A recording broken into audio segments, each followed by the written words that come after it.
శ్రీరామనామ క్షేత్రము అనేది ఒకటి ఉన్నదండి గుంటూరులో. ఇంతవరకు భూమి మీద అలాంటి క్షేత్రం ఇంకోటి లేదు అని అనడంలో అతిశయోక్తి అస్సలు లేదు. ఎందుకంటే ఉన్నవన్నీ ఇంతవరకు ప్రతి దగ్గర అంటే రాముడి క్షేత్రాలు అంటే రాముడు ఉంటాడు, సీతమ్మ వారు ఉంటారు. సో ఈ లెవెల్లో. బట్ కలియుగంలో ముఖ్యంగా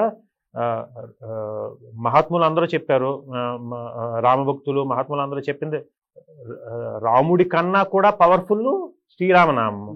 సో నామము అంటే రాముడి కన్నా ఇప్పుడు తులసిదాస్ గారు తన రామచంద్ర మానసులు అంటారు, రాముడితో అంటారు ఒక దోహా ఉంటుంది, శ్రీరాముడిని అండి నువ్వు మ్యాక్సిమం ఎంతమందికి మోక్షం ఇచ్చావంటే నువ్వు ఉన్నప్పుడు నువ్వు ఉంటుండగా కొంతమందికి మోక్షం ఇచ్చావు ప్రత్యక్షంగాను.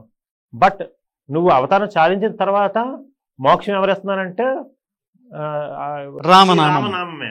అండ్ రాముడి యొక్క అవతారానికి ముందు కూడా శ్రీరామనామం ఉంది, ఆ తర్వాత కూడా ఉంది కానీ రామచంద్ర మానస్ రాసిన తులసిదాస్ గారు అంటారు. సో అలాగే అనేక మంది మహాత్ములు కూడా అది అంటారు. సో అలాంటి శ్రీరామనామాన్నే మెయిన్ ఇది కింద పెట్టుకొని వెలిసిన క్షేత్రం రామనామం పేరిట ఏర్పడినటువంటి క్షేత్రం శ్రీరామనామ క్షేత్రము అనేది. అది శ్రీ రాగం ఆంజనేయులు గారనే మహానుభావుడు అది స్థాపించారు. స్థాపించినది 1926 1926లో స్థాపించారు క్షేత్రము.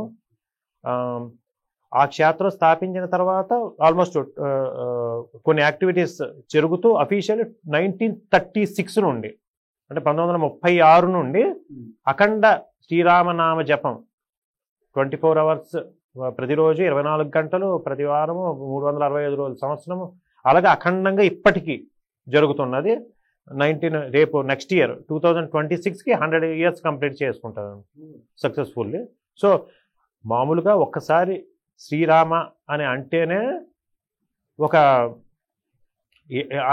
ఎంత పుణ్యం అనేది మనకి ఎవరు పరమశివుడే శ్రీరామ రామ రామే తనమే రామే మనోనమే శాస్త్రనామ తత్తుల్యం రామనామ వరానని అని పార్వతీమాతతో శ్రీరామ రామ రామ అని అనుకుంటే చాలు సహస్రనామాలు వల్లించినట్టు అన్నంత ఇది ఉన్నది. అంతటి మహాపుణ్యం ఉంటే ఇంకా ఆల్మోస్ట్ 1936 నుండి 90 సంవత్సరాలుగా అఖండ రామనామ జరుగుతుంది అంటే అసలు ఎంతటి శక్తి ఉంటుంది, మనకి ఎంత పవర్ కేంద్రీకరించబడి ఉంటుంది అనేది. అది ఎస్పెషల్లీ కలియుగంలోని మనకి మనలాంటి భక్తులకి మామూలు సామాన్యులకు కూడా అది ఎంతో ఇది అవుతుంది అనేది దానికి ప్రత్యక్ష నిదర్శనం. శ్రీ నామనామం ఎంత వాల్యూ ఉన్నది. So what is the equivalent to that అని ఒక పూర్వకాలంలో ఒక మూర్ఖుడు అజ్ఞానో లేకపోతే నాస్తికుడు ఒకడు ఉండేవాడు. సో ఆ టైంలో వీళ్ళు మహానుభావులు ఇలాగ ఎవరో రామభక్తులు శ్రీరామనామ భజన చేస్తూ వెళ్తుంటే తనను చూసి అపహాస్యం చేశాడంట. చేస్తే ఆ గురువు వచ్చి బాబు రామనామం అంటే మామూలుది కాదు, చాలా పవర్ఫుల్, ఒక్కసారి శ్రీరామనామ జపం చేస్తేనే అనంత ఇది వస్తుంది, అసలు శ్రీరామ అంటే శ్రీరామనామం అంత గొప్పదా అంతేం లేదు అని అంటాడు. ఆ దీనిలో అలాగ శ్రీరామన అని ఒకసారి అంటాడు, జన్మ అయిపోద్ది, యమదూతలు వచ్చి యముడి దగ్గరికి పట్టుకుని వెళ్తారు. ఈ గురువు అయితే చెప్పినప్పుడు ఏంటంటే ఇంకొక విషయం చెప్తాడు, నువ్వు శ్రీరామనామం మాత్రం దానికి ఈక్వలెంట్ తుయ్యలేము, ఏది త్రాసులో పెడితే తుయ్యలేము. నువ్వు ఎవడన్నా ఏదన్నా ఇప్పుడు ఒక మనీ ఇస్తే దానికి ఒక రేటు ఉంటుంది, ఏదో ఒకటి ఉంటుంది, ఏదో ఉంటే ఒక రేటు ఉంటుంది, దీనికి రేటు కట్టలేము, సో నువ్వు దీన్ని అమ్ముకోవద్దు అని చెప్తాడు. సో అది గుర్తుంటుంది. సో ఈ చనిపోయిన తర్వాత తన ఆత్మ ఈ యమధర్మరాజుకి ఇది అనేప్పుడు అసలు ఏమిటో అడుగుతాడు, ఏంటి నువ్వు అన్నీ మొత్తం అన్నీ పాపాలు చేసావు, పుణ్యాలు పెద్ద ఏమలేవు, పోనీ పుణ్యం ఏమైనా చేసావంటే చెప్పు, ఏమున్నాయి నువ్వే చెప్పంటే గుర్తు ఆ గురువు గారు అప్పుడు గుర్తు వస్తుంది, శ్రీరామనామం కాదు ఆ మహాపుణ్యం, దానికి తోచలేము అని. సో చెప్పాడు నేను శ్రీరామనామం ఒకసారి చెప్పానని. అంటే ఓహో అవునా, అయితే దానికి ఏంటి, పోనీ పుణ్యం చేసావు ఓకే కరెక్టే, దానికి ఏంటి ఇమ్మంటావు అని అంటాడు యమధర్మరాజు. అంటే నేను దానికి వెలకట్టలేను, మీరే వెలకట్టి ఇవ్వండి అంటే సందిగ్ధంలో పడతాడు. ఏంటి శ్రీరామనామానికి నన్ను అడుగుతున్నాడు, ఏంటంటే డౌట్ వస్తే నాకు కొద్దిగా డౌట్గా ఉంది, ఇంద్రుడి దగ్గరికి వెళ్దాము ఒకసారి పద అని అంటాడు. అంటే ఈ తినేనంటే నాకు ఒక కండిషను, నాకు ఒక పల్లకీలో పట్టుకుని వెళ్ళాలి, ఆ పల్లకి బోయేల్లో నువ్వు కూడా మొయ్యాలి అంటే యమధర్మరాజు ఆశ్చర్యపోతాడు. ఏంటి అంటే రామనామం అంత గ్రేటా, నన్ను మొయ్యమంటున్నాడు, ఓకేలే ఎందుకు వచ్చినది శ్రీరామనామం అంత పవర్ఫుల్ ఇది కదా, సో ఓకేలే అంతే కామోదు అని తను కూడా ఒక బోయిగా చేసి ఇంద్రుడి దగ్గరికి వెళ్తాడు. ఇంద్రుడి దగ్గరికి వెళ్ళి ఇది పరిస్థితి, ఒకసారి అన్న శ్రీరామ అని జపం చేశాడంటే ఎంత వాల్యూ పుణ్యం ఇవ్వాలో తెలియట్లేదు, మీరు చెప్పండి అంటే ఇంద్రుడికి కూడా తెలియదు. ఇంద్రుడు అంటే అవునా నాకు తెలియదు, కొద్ది క్లారిటీ కోసం బ్రహ్మ గారి దగ్గరికి వెళ్దాము అంటారు. బ్రహ్మ దగ్గరికి వెళ్తే మళ్ళీ సేమ్ తిను అదే అంటాడు. అది డౌట్ మీకు, సో నేను దానికి వాల్యూ కట్టలేను, మీరే వాల్యూ కట్టలేకపోతాను, సో మీరు కూడా ఇంద్రుడిని కూడా నువ్వు కూడా నాకు బోయిగా ఉంటే నేను వస్తాను ఇక్కడ నుండి అంటాడు. సో యమధర్మరాజు ఒక బోయి, ఇంద్రుడు ఒక బోయిగా మోస్తూ తిరని పల్లకీలో బ్రహ్మగారి దగ్గరికి వెళ్తారు. బ్రహ్మగారి దగ్గరికి వెళ్తే బ్రహ్మ కూడా శ్రీరామనామం దానికి ఈక్వలెంట్ పుణ్య ఫలం తోచలేము, మనం అందరం కలిపి వైకుంఠంకి వెళ్తాము, సాక్షాత్ విష్ణుమూర్తిగానే అడుగుదాము అని అంటే సేమ్ అదే కండిషను. బ్రహ్మగారు కూడా మోసుకొని వెళ్తారు తినని. అందరూ బ్రహ్మగారు, ఇటు ఇంద్రుడు, యమధర్మరాజు మోసుకొని తినని వైకుంఠం పట్టుకొని వెళ్తారు. చెప్తారు ముగ్గురు కలిపి అలా మొరపెట్టుకుంటారు, మా ప్రభు ఈయన ఒకసారి శ్రీరామనామం ఏదో అన్నాడు అంట ఒకసారి, అది కూడా ఏదో అన్ఇంట్రెస్టెడ్గా ఏదో నమ్మకం లేకుండా అన్నాడు, దానికి ఎంత వాల్యూ కట్టాలో మాకు తెలియట్లేదు, తనకి తెలియదంట, మీరు చెప్పండి ఎంత వాల్యూ అంటే దాని వాల్యూ నేను కూడా చెప్పలేను, మీరు ఇంకెళ్ళండి తిన నాలో కల్పించుకుంటారని కల్పించుకుంటాను, ఇంక తినకు మోక్షం ఇస్తాను అని. నామానికి అంత శక్తి ఉంది కలియుగంలో అనేది చెప్పడానికి ఇది చెప్పిన ఇది అని మామూలుగా. సో ఆ ఇన్స్పిరేషన్తో ఆయన రాగం ఆంజనేయులు గారు దాన్ని స్థాపించారు. ఆయన పుట్టినప్పటి నుండే ఆయన వాళ్ళ ఫాదర్ కూడా రామభక్తుడు, రాగం పిచ్చయ్య గారు, పిచ్చయ్య దాస్ ఆయన పేరు, పిచ్చయ్య దాస్ గారు ఈ క్షేత్రాన్ని స్థాపించిన వారి యొక్క తండ్రి గారు అన్నమాట. ఆయన అంటే తన లైఫ్లో రామనామం మొత్తం రామకోటి రాసి అది సమర్పించడానికి భద్రాచలం వెళ్ళి, అప్పుడు అందరూ భద్రాచలం కదా, భద్రాచలంకి వెళ్ళి సమర్పించుకుందామని సమర్పించిన తర్వాత గోదావరి నదికి వెళ్ళి అక్కడ శరీరం వదిలేశారు. సో అంటే సాక్షాత్తు ఆయన రామకోటి సమర్పించిన రోజే శరీరం విడిచారు అక్కడ. సో అంతటి ఇది అలాంటి ఆయన కడుపున పుట్టారు ఈయన రాగం ఆంజనేయులు గారు. ఈయన పుట్టిన ఏంటంటే 7th month పుట్టేశారు. సో అప్పట్లో ఏంటంటే మామూలుగా మనకి ఇప్పుడంటే మనకి హాస్పిటల్స్లో సమ్ బేబీ కేర్ ఇది ఉంటుంది, 1 month ముందు పెట్టేస్తే ఏమంటారు టెస్ట్ ట్యూబ్ సంథింగ్ వాళ్ళ ప్రొడక్ట్గా ఇప్పుడైతే ఉన్నాయి. అప్పుడంటే ఈ అరటి దొప్పల్లో నూనె వేసి ఎండలో పెట్టేవారంట, అందులో శిశువుని పెట్టి అందులో ఎండలో పెట్టేవారంట. సో తిననంటే 7 month బేబీని అలాగ పెట్టేవారంట. అంటే ఇంకా ఎలాగుంటుంది చాలా ఎండలో ఇది ఉంటే ఏడుస్తుండేవారంట.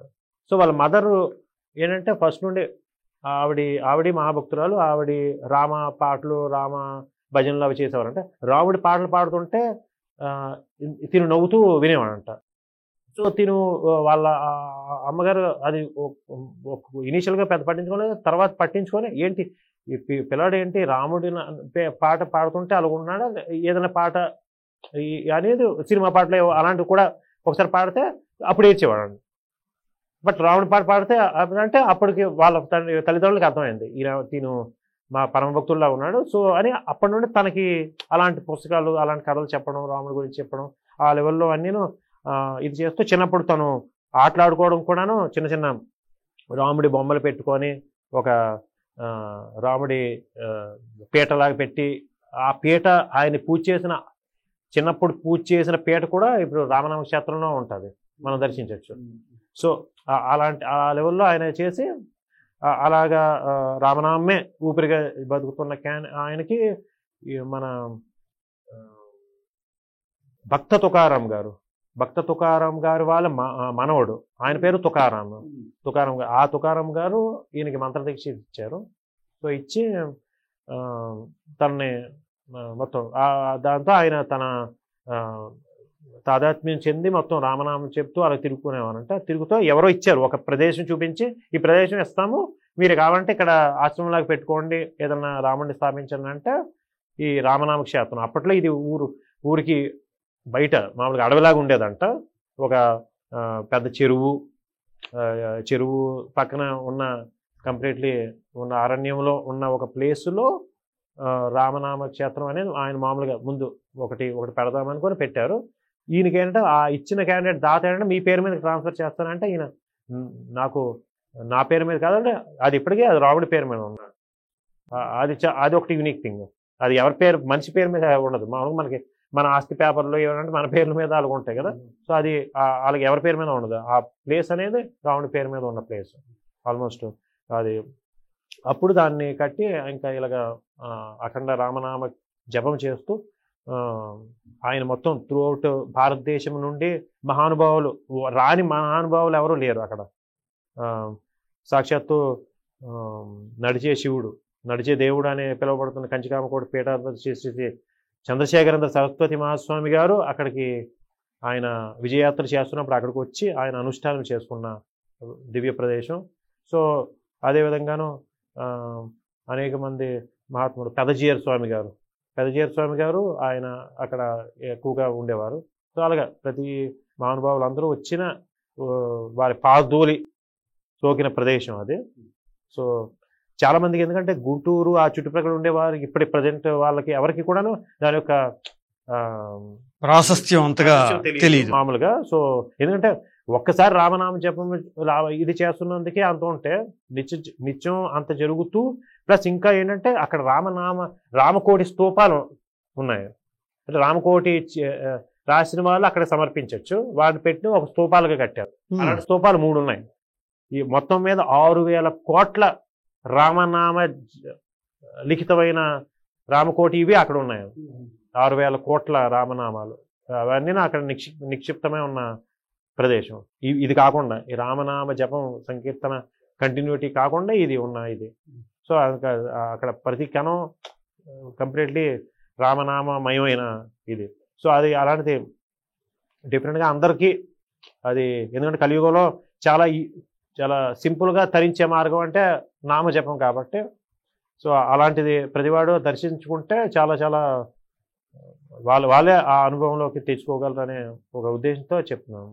అలాగే అక్కడే కనకమ్మ గారి గురించి కూడా మీరు ప్రస్తావించారు. అక్కడ భరతాశ్రమం అని ఆల్మోస్ట్ గుంటూరులోనే ఈ రామనామ క్షేత్రానికి ఆల్మోస్ట్ 2-3 కిలోమీటర్ల దూరంలోనే కనకమ్మ గారు అని కనకమ్మ గారు అని మహా రామభక్తురాలు.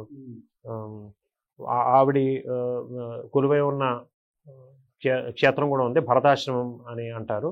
సో ఆవిడ కూడా మామూలుగా సాక్షాత్తు రాముడు స్త్రీ రూపం ధరించిన అమ్మలాగా వచ్చిన రాముడు అంటే కరుణామయుడు. సో ఇంకా అమ్మ అంటే కరుణతో కూడిన ఇది. అలాంటిది రాముడు ఒక స్త్రీ రూపంలో వస్తే ఎలాగుంటుందో అలాంటి వాడి నిదర్శనంగా కనకమ్మ గారు వారి గురించి. సో ఆవిడ కూడాను నిత్యం రామనామ జపంతో తరించి అనేక మంది వీళ్ళందరూ రామనామ మీద అంత ధన్యులైనటువంటి అనుభవాలు అండ్ అనేక మందిని ధన్యులు చేస్తున్న వాళ్ళు కూడా. ఇప్పటికీ ఆవిడ దర్శనం ఆవిడే చెప్పారండి. భరతాశ్రమంలో ఇక్కడికి మీకు ఏమైనా ప్రాబ్లం ఉంటే ఇక్కడ కూర్చోండి, జస్ట్ వచ్చండి, మిగతా మీ విషయాలు నేను చూసుకుంటాను అంతటి అంటే ఆవిడ అంత పవర్ఫుల్ ఇది. సో ఆవిడ కూడాను గుంటూరు అంటే మనకి ఇలాంటి క్షేత్రంలో రామనామ క్షేత్రము ఇవన్నీ ఆల్మోస్ట్ దగ్గర ఉండడం అండి. ఇప్పుడు భరతాశ్రమం, కనకమ్మ గారు,